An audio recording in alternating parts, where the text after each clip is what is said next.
ನಾವು ನೋಡ್ತಾರೆ ಹಿಂಗೆ ಹಾಗೆ ಕಾಣಿಸ್ತಾ ಇದೆಯಾ, ಓ ಇವರೆಲ್ಲ ಅವ್ರನ್ನ ಹಿಂದೆಲ್ಲ ಇದೇ ಆಗಿದ್ದಂತೆ, ಇವಾಗ ಮನಸ್ಸಾಗಿದ್ದೀವಿ ಅಷ್ಟೇ. ಬಾಲ ಒಂದಿಲ್ಲ ನಮ್ಗಿನ್ ಮಿಕ್ಕಿದೆಲ್ಲ ಇದೆ. ಹೀಗೆ ನಾನು ಚಂದ್ರಾಸು ಮತ್ತು ನಮ್ಮ ಹೇಮಂತ್ ಹಾಗೂ ಭರತ್ ಹಾಗೂ ಶಿವು ಇವರೆಲ್ಲರೂ ಸುಮ್ಮನೆ ಸಣ್ಣದೊಂದು ಸಣ್ಣ ಲೋಕಲ್ ಟ್ರಿಪ್.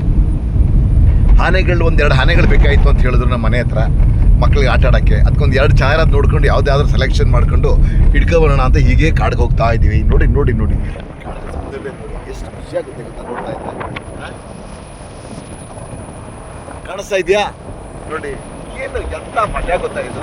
ನೀವು ಫ್ರೀ ಇದ್ದಾಗ ಬನ್ನಿ, ಸುಮ್ಮನೆ ಎಲ್ಲೋ ಕೂತ್ಕೊಂಡು ಆಟೆ ಹೊಡೆಯೋಬೋದಲ್ಲ ಗಾಡೀಲಿ ಮಕ್ಕಳನ್ನ ಕರ್ಕೊಂಡು. ಕಾರ್ ಇದ್ದರೆ ಕಾರು, ಬೈಕ್ ಇದ್ದರೆ ಬೈಕು, ಬನ್ನಿ ತಗೊಂಡ್ಕೊಂಡು ಟ್ರಿಪ್ಪು ಸುಮ್ಮನೆ ಹೋಗಿ ಎಷ್ಟು ಖುಷಿಯಾಗುತ್ತೆ ಗೊತ್ತಾ. ನೀವು ಇಲ್ಲಿ ನೋಡ್ತಾ ಇದ್ದೀರಿ ಇದನ್ನು, ಆ ಸಣ್ಣ ಕ್ರಿಮಿಕೀಟಗಳ ಸೌಂಡು, ಆ ಪಕ್ಷಿ ಪ್ರಾಣಿಗಳ ಸೌಂಡು, ಅಪ್ಪ ಸ್ವರ್ಗನೇ ಇಲ್ಲಿದೆ ನಂಗೆ ಕಾಣಿಸುತ್ತೆ. ಹೌದಲ್ವಾ? ಅವು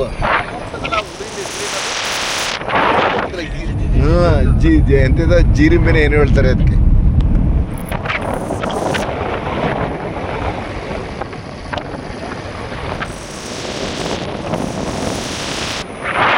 ಒಳ್ಳೆ ಮಳೆ ಬರುವ ಸಾಧ್ಯತೆಗಳಿದೆ.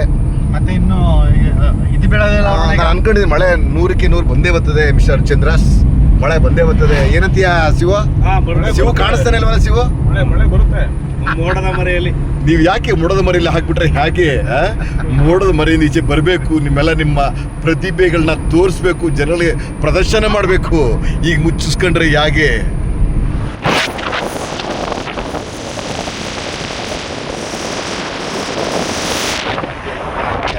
ಯಪ್ಪ ದೇವ್ರೆ, 3 ದಿನ ಬದುಕಿದ್ರು ಪರವಾಗಿಲ್ಲ, ನಾವು ನಮ್ಮ ಪಿರಿಯಾಪಟ್ಟಣದಲ್ಲಿ ಹುಟ್ಟಿದೀವಲ್ಲ, ನಾವೇ ಅದೃಷ್ಟವಂತರು. ಯಾಕಂತ ಹೇಳಿದ್ರೆ 7 ಕಿಲೋಮೀಟರ್ ದೂರದಿಂದ ಇಲ್ಲಿ ಬತ್ತು ಅಂತ ಹೇಳಿದ್ರೆ ಸುಂದರವಾದ ಸೌಂದರ್ಯನ ನೋಡ್ಬೋದು. ಈ ಥರ ಯಾರಿಗಾರು ಅದೃಷ್ಟ ಇದೆಯಾ? ಅದು ಯಾರೋ ಹೇಳ್ತಾರೆ ಕಲಬುರಗಿಗೆ ಹೋದ್ರೆ ಇರ್ತದ ಈ ಥರದ್ದು. ಇಲ್ಲ ಪಾಪ, ಏನು ಮಾಡೋಕ್ಕಾಗುತ್ತೆ? ನಮಗೆ ಅದನ್ನು ಬಳಸ್ಕೊಳ್ಳೋ ಅದೃಷ್ಟ ನಮ್ಗೆ ಸಿಕ್ಕಿದೇನೋ ಬಳಸ್ಕೋಬೇಕಷ್ಟೆ. ಬಳಸ್ಕೊಳ್ಳದೆ ಮೂಲೆಯಲ್ಲಿ ಕೂತ್ಕೊಂಡಿದ್ರೆ ನಾವು ಹಂಗೆ ಆಗ್ಬಿಡ್ತೀವಿ. ಗೊತ್ತಾಯ್ತಾ? ಎಲ್ಲರೂ ಬನ್ನಿ, ಪರಿಸರವನ್ನು ನೋಡಿ.